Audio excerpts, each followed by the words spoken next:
Bienvenue sur Autoplus.fr, plein phare aujourd'hui sur la Ferrari FF, déjà 2 séries spéciales sur l'Aston Martin Signet, des Lexus mises à rude épreuve et une exposition rétro au Motor Village Fiat.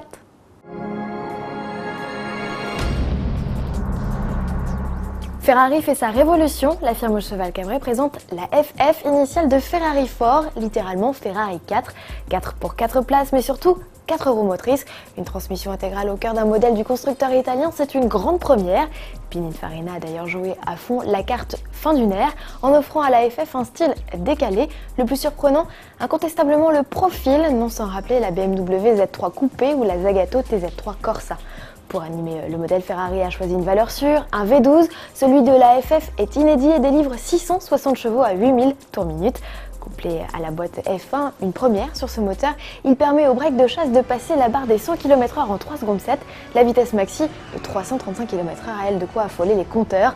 Enfin, assez rare pour être souligné, Ferrari nous parle de volume de coffre. La surface de chargement s'étendra de 450 à 800 litres, soit presque aussi bien qu'une A5 Sportback. Tous les détails début mars à Genève. Chez Aston Martin, le salon suisse rimera avec le lancement commercial de la Signet. La mise en production de la puce des villes est prévue pour avril. À cette occasion, la firme de Gaydon lance 2 séries spéciales, déjà, une orientée autour de la couleur blanche, l'autre noire. Chacune dispose de jantes alu, sellerie cuir Alcantara et planches de bord coordonnées. De la petite bagagerie est même proposée. Enfin, Aston en profite pour livrer quelques détails sur l'équipement et le prix outre-Manche. Comptez 36 585 € avec d'office ESP, 9 airbags, GPS ou encore entrée et démarrage main libre. Promouvoir sa marque de façon décalée, c'est ce que fait en ce moment Lexus à travers sa chaîne de TV YouTube.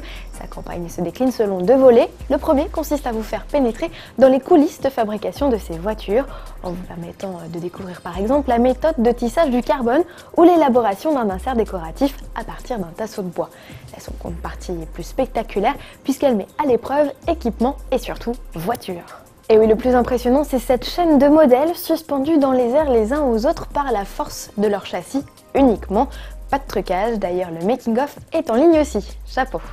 Pour terminer le journal, direction le rond-point des Champs-Élysées à Paris où s'est tenu jeudi soir le vernissage de l'exposition Musée au Village. Le hall d'exposition des marques du groupe Fiat célèbre 111 ans d'histoire et de victoire automobile. Un parcours initiatique qui retrace les différentes décennies dans une mise en scène d'objets cultes et de costumes d'époque. 8 modèles emblématiques ont bien sûr fait le déplacement, comme la Lancia Beta Torpedo de 1909, l'Alfa Romeo 8C 2900B de 1938, la Maserati 300S de 1955 ou encore la Lancia Delta S4 Compétition de 1985. À découvrir jusqu'au 14 mars. Bon week-end!